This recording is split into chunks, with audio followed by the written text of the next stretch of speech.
A família mais escandalosa e disfuncional da história, os Hanovianos. Você acha que sua família tem problemas? Bom, é hora de conhecer os Hanovianos, a dinastia real que governou Inglaterra no século XVIII e levou a palavra disfuncional a um nível completamente novo. Traições, escândalos, rivalidades entre pais e filhos e até prisões dentro da própria família. A rotina dela parece um verdadeiro reality show, ou quem sabe, uma tragédia grega. Oi, coroados e curiosos, eu sou a Steph e hoje vamos começar uma jornada por uma das dinastias mais malucas da história. Nesse primeiro vídeo você vai descobrir como os Hanovianos chegaram ao poder, os dramas de George I com sua esposa, que ele literalmente mandou para a prisão, e a rivalidade sem limites com seu próprio filho George II. Prepare-se para uma viagem cheia de intrigas políticas, romances proibidos e barracos familiares dignos de novela.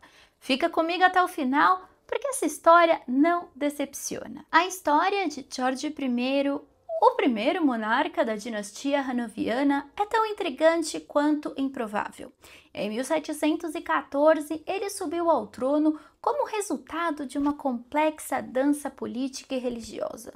Mas ele trouxe a realeza britânica de outro país e também não conhecia os costumes, não falava o idioma, enfim. Vamos voltar algumas décadas para entender essa confusão. Durante os séculos 16 e 17, a Inglaterra vivia em uma grande tensão religiosa. Com protestantes e católicos disputando o poder, o parlamento criou o Ato de Sucessão de 1701, que proibia qualquer católico de se tornar rei da Inglaterra. Aí, quando a rainha Ana da dinastia Stuart, a última, morreu em 1714 sem deixar herdeiros, a busca por um sucessor protestante começou.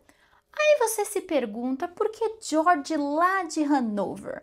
Vamos lá para a árvore genealógica aqui do lado. Ele era bisneto do James VI da Escócia e James I da Inglaterra, mas o seu parentesco não era o mais próximo para subir ao trono. Muitos outros candidatos tinham mais sangue Stuart. O problema é que eles eram católicos, e isso era um veto absoluto na época. Resultado, George, um príncipe protestante, acabou sendo escolhido como novo rei da Inglaterra, e ele era alemão. Eu cheguei a falar um pouco sobre isso lá no vídeo do Bonnie Prince Charlie, que aparece em Outlander e queria que os Stuarts voltassem ao trono. Um detalhe é que o George era mais ou menos o 50 na linha de sucessão antes daquele ato. Se não fosse então pela questão religiosa, ele provavelmente nunca governaria a Inglaterra. Agora imagina a cena. George, nascido e criado em Hanover, chega à Inglaterra para assumir o trono. Ele mal falava inglês, preferia cercar-se de conselheiros alemães e tinha uma personalidade que os britânicos, até os britânicos, consideravam fria e distante. Além disso, George foi um rei bem comum. Ele não queria se envolver profundamente nas políticas do dia a dia. Isso não foi visto como preguiça, mas até um alívio para muitos políticos britânicos da época. Afinal, quanto menos o rei interferisse, mais o espaço havia para o parlamento consolidar a sua autoridade. Por causa da dificuldade do George com o inglês, o parlamento começou a se comunicar de maneira mais independente, dando início à tradição dos primeiros ministros modernos. É estranho pensar que a dificuldade linguística de um rei ajudou a moldar o sistema político que conhecemos hoje. Mas foi isso. E se você acha que esse era o único problema, você não tem ideia de como era o casamento de George I e Sofia Doroteia. Quando eles se casaram em 1682, a união parecia um plano perfeito. Ele era um príncipe de Hanover em busca de consolidar alianças políticas. Ela era uma jovem rica, bela e cheia de vida, que vinha de uma família aristocrática alemã com uma fortuna até considerável. O que podia dar errado? Tudo. George era o tipo de homem que acreditava no dever e nas aparências. Ele era sério, rígido e, para ser sincero, nada divertido. Já a Sofia era praticamente o oposto. Ela queria viver um casamento cheio de paixão, risos e amor verdadeiro. Você consegue imaginar duas pessoas mais incompatíveis para se casarem? Então, nos primeiros anos de casamento, parecia até que o plano político estava funcionando. O casal teve 2 filhos, o George Augusto, que seria o George II, e a Sofia Carlota, Charlotte.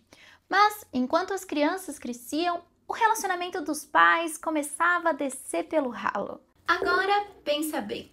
Você acha que adicionar crianças em uma relação que já não era boa ajuda ou piora as coisas? No caso deles, piorou e muito.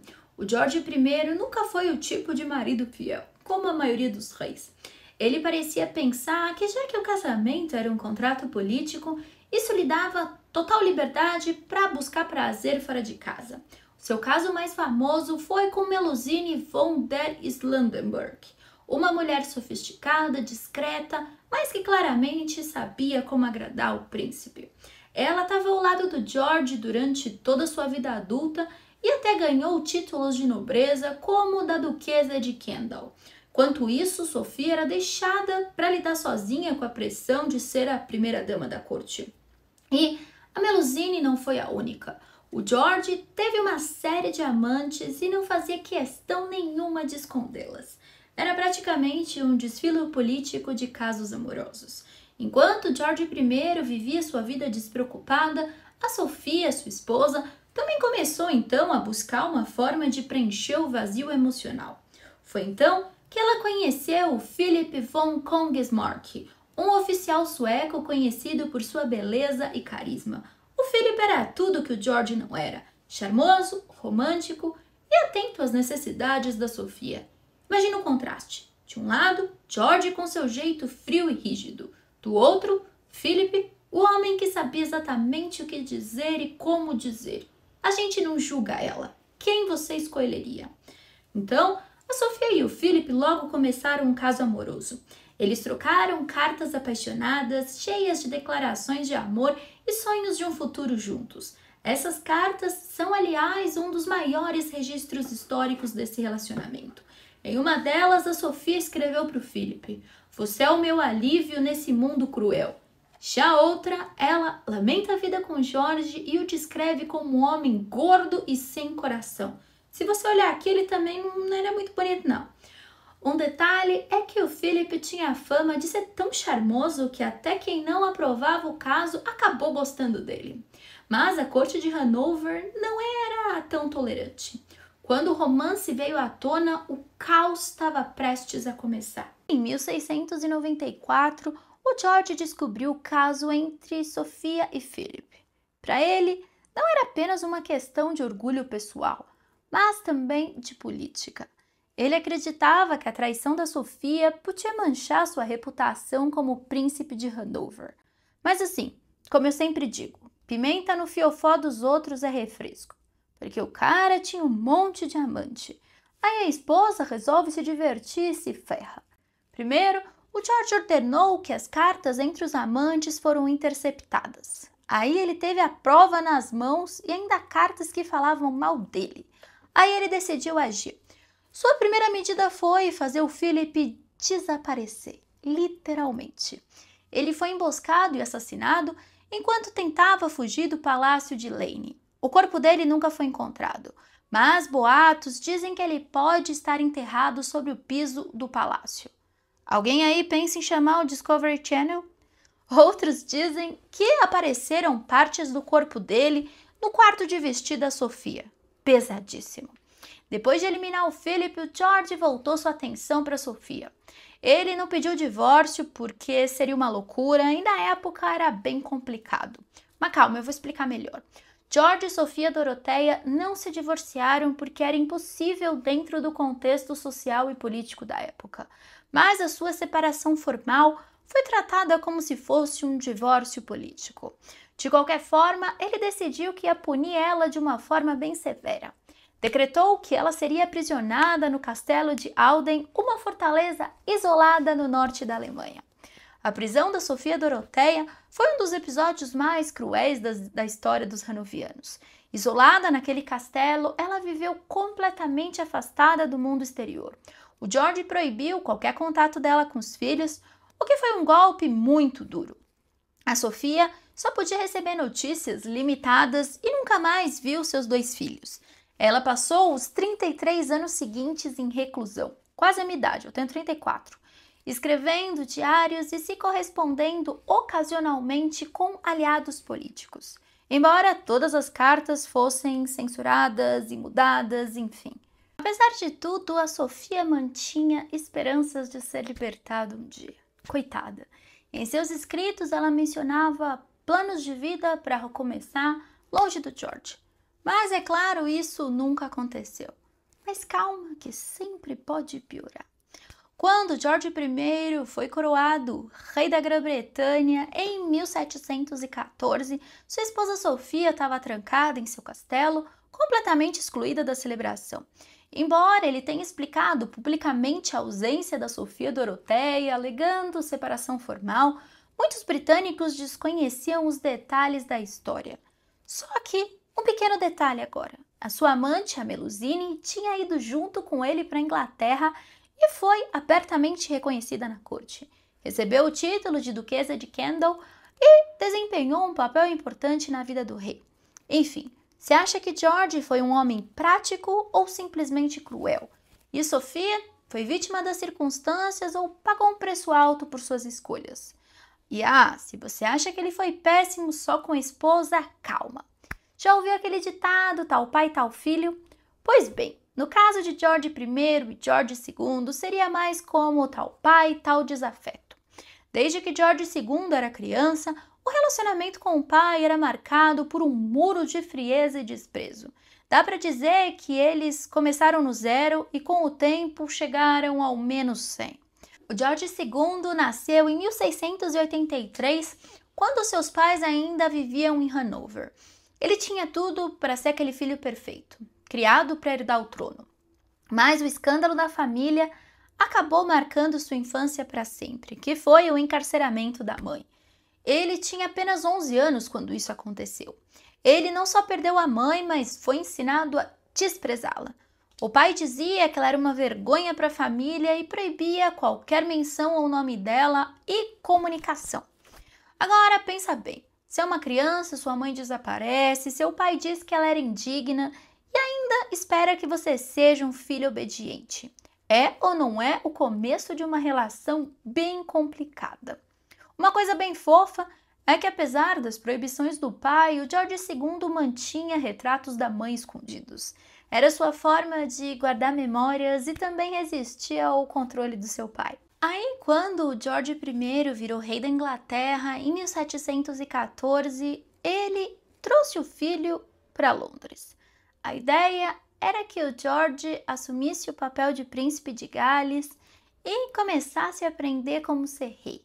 Só que, em vez disso, os filhos começaram a se estranhar.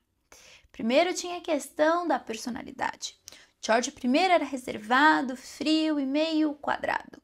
Já George II era impulsivo, temperamental e adorava estar no centro das atenções. Era como misturar óleo e água. Segundo, tinha a política. O George I gostava de se cercar de conselheiros alemães, enquanto George II preferia se aliar aos britânicos. Isso criou 2 panelinhas dentro da corte, e a comparação entre eles só piorava as coisas. Agora imagina, o rei está governando, mas o próprio filho começa a formar uma equipe rival dentro do palácio. George I começou a ver o filho como um opositor político e não um filho e aliado. E aí entra Caroline de Augsburg, a esposa de George II. Ela era uma princesa alemã conhecida pela sua inteligência e charme, mas também por ser excelente em manobras políticas. Dá para dizer que a Caroline era a melhor conselheira que o George II podia ter. E isso deixava o pai, George I, com os cabelos em pé, ou seria na peruca. Caroline sabia como usar sua influência. Ela sempre estava aconselhando o marido a discordar do pai e tomar posições firmes. Para o rei isso era quase um insulto pessoal. Ele achava que a Caroline estava soprando ideias na cabeça do filho e que se dependesse dela, o George II ia depor o pai e já estaria no trono. A Caroline era tão persuasiva que ganhou respeito inclusive de muitos políticos britânicos, mesmo quando seu sogro tentava diminuir a importância dela e do marido na corte. Agora vem o momento que define a relação entre George I e George II, o episódio da expulsão. Tudo começou de forma aparentemente trivial. No batismo do bebê, a Caroline, esposa do George II e nora de George I, havia dado à luz a um filho. E o George II, o marido, queria escolher o padrinho da criança. Decisão simples, normal, certo? Errou! O George I decidiu que ele mesmo faria essa escolha no lugar do filho e da nora, completamente indo contra e ignorando.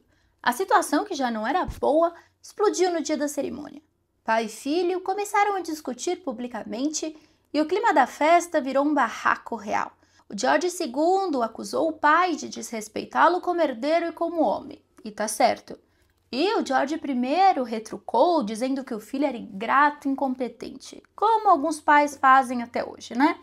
Agora pensa só, um batismo com toda a corte presente vira o palco de uma troca de insultos entre o rei e o futuro rei. Não tinha como acabar bem. O George I, furioso, tomou uma decisão drástica, expulsou o filho e a esposa. Eles foram banidos do palácio e forçados a viver em uma residência secundária, sem acesso aos círculos do poder. O que isso significava na prática? O filho, George II, foi literalmente afastado de todas as discussões políticas. E a Caroline, que também tinha influência na corte, perdeu espaço. Foi um golpe duro para o casal, mas também para a monarquia, que passou a ser vista como dividida. Só que o George II era esperto. Enquanto ele vivia afastado, ele começou a organizar uma espécie de mini-corte paralela. Ele recebia aliados políticos, intelectuais e outras pessoas, criando uma base de poder que ameaçava o rei. Agora, a expulsão do George II teve um impacto enorme. Primeiro, mostrou ao público que a monarquia britânica estava longe de ser unida. As brigas familiares eram amplamente comentadas na imprensa. E muitos súditos começaram a questionar se George I era realmente capaz de liderar. Segundo, fortaleceu o ressentimento entre pai e filho. O George II passou a alimentar ainda mais o seu desejo de tomar o trono e reverter tudo o que o pai tinha feito. E terceiro, deixou o caminho aberto para críticas à influência estrangeira na corte. George I, que já era visto como um rei distante, muito alemão, agora parecia ainda mais desconectado do povo britânico. O George I pode não ter sido o rei mais carismático amado, mas o seu reinado deixou marcas profundas na história britânica. Ele foi o primeiro monarca a liderar a transição para um sistema parlamentar mais robusto, onde o poder do rei começou a ser diminuído pelo parlamento. No final das contas, a relação entre o George I e seu filho foi um exemplo claro de como o poder pode transformar parentes em rivais. George I via o filho como uma ameaça constante, enquanto George II via o pai como um tirano que precisava ser superado. E o pior, esse ciclo de rivalidade não terminou aí. Quando George II subiu ao trono, ele manteve os mesmos padrões de frieza e desprezo com seus próprios filhos. Vamos chegar lá. Agora imagina isso, um pai que cresceu ressentido com o próprio pai e decide repetir o mesmo ciclo com o filho. Será que era falta de criatividade ou disfunção familiar? Constelação familiar neles. Logo que subiu ao trono em 1727, o George II já deixou claro que a sua relação com seu filho Frederico seria tudo menos harmoniosa. Frederico Luís, o filho mais velho do George II, nasceu em 1707 em Hanover, antes da família se mudar para a Inglaterra. Mas enquanto seus pais seguiam para Londres em 1714, o Frederico foi deixado para trás. Ele só se reuniu com a família aos 21 anos. Então ele ficou 21 anos longe dos pais. Você acha que isso ajudou no relacionamento deles? Claro que não. Ele foi deixado para trás porque George I, o avô, queria garantir uma presença contínua na região e manter os interesses políticos da família na Alemanha. O Frederico, como neto mais velho, então, era visto como o representante dinástico adequado para essa função. Então ele cresceu lá em Hanover sob os cuidados de tutores e mentores que moldaram de forma muito diferente dos pais. Ele desenvolveu um amor profundo por artes, especialmente música e literatura. E quando finalmente chegou à Inglaterra em 1718, ele se viu em um ambiente completamente novo e hostil. O George II, que já não era exatamente caloroso, recebeu o filho Frederico com desconfiança e frieza. Os dois discordavam também em praticamente tudo. E o Frederico não perdia a chance de desafiar o pai. Ele começou a se cercar de aliados políticos que eram contrários às políticas reais do pai, formando uma espécie de oposição oficial dentro da corte. Parece muito a história do George II com o próprio pai. Aí, em 1736, o Frederico foi autorizado a se casar com Augusta de Saxe-Gotha, uma jovem de 17 anos que também era parte de um acordo político, não era uma escolha romântica. Apesar disso, o casamento começou com uma cena digna de comédia ou de filme de terror. Depende do seu ponto de vista. Quando Augusta chegou à Inglaterra para o casamento, ela estava tão nervosa que vomitou na frente da rainha Caroline, sua futura sogra. Oh, que recepção! Frederico, por outro lado, parecia mais interessado em fazer do casamento um evento social do que criar um vínculo com a esposa.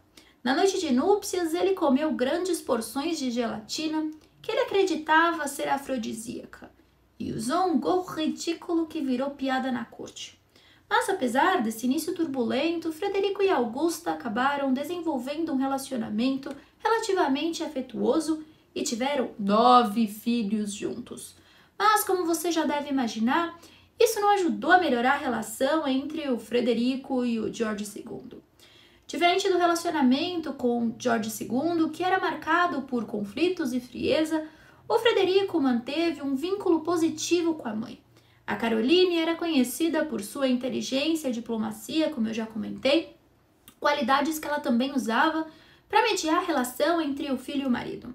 Caroline era uma das poucas pessoas que demonstrava compaixão pelo Frederico, mesmo quando ele estava em oposição ao pai.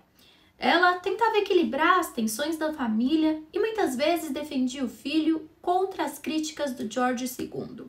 Mas, como nem tudo são flores, a Caroline, como rainha consorte, muitas vezes se sentia obrigada a apoiar o marido em assuntos políticos e familiares, o que em algumas ocasiões a colocava numa posição desconfortável entre o marido e o filho.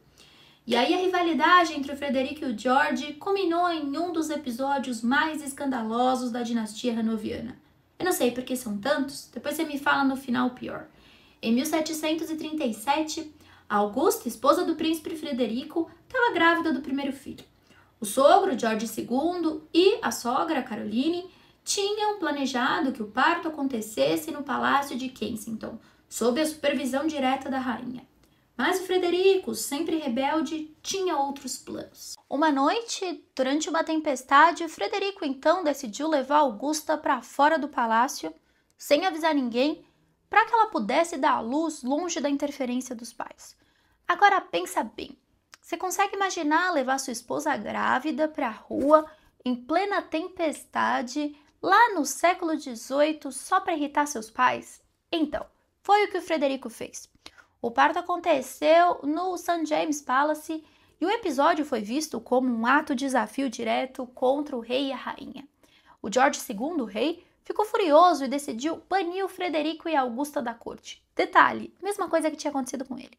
Frederico e Augusta passaram a viver longe da família real, mantendo uma residência própria e formando sua própria mini-corte. Isso intensificou a divisão familiar e tornou os conflitos ainda mais públicos. A rainha Caroline, apesar de amar o filho, foi obrigada a apoiar a decisão do marido. Ela chegou a expressar, inclusive, frustração com o filho Frederico em várias ocasiões, chamando ele de o maior canalha que já viveu. Um mês depois dessa expulsão, infelizmente a rainha Caroline faleceu e o Frederico não tinha a visto desde o banimento. Enfim, apesar de todos os seus esforços para se posicionar como opositor ao pai, o Frederico nunca chegou a governar. Em 1751, ele morreu aos 44 anos, possivelmente devido a uma embolia pulmonar causada por um ferimento sofrido durante um jogo de criquete. Sua morte transferiu o título de Príncipe de Gales para o seu filho mais velho, que seria o George III, aquele que aparece em Bridgerton. A coisa triste é que a morte do Frederico foi lamentada pelo povo, mas não causou grande comoção no pai. O George II, conhecido por sua frieza, mal mencionou o filho após sua morte. Enfim, com George I trancando a esposa em um castelo e brigando com o próprio filho até o último momento, os Hanovianos deram o tom para o que estava por vir. Aí George II também fez a mesma coisa com o filho, enfim. Mas se você acha que o drama terminou aqui, espera até você conhecer George III, o chamado Rei Louco, seu filho George VI, que gastava muito, era gordo, teve casamentos desastrosos e fez festas épicas. No próximo vídeo, a gente ainda vai mergulhar fundo nos escândalos dessa dinastia. Então, se você gostou dessa série, se inscreve no canal, ativa as notificações e prepara a pipoca, porque a história dos Hanovianos está só começando. A gente tem vídeo todos os dias às 8 horas, um beijo e até amanhã!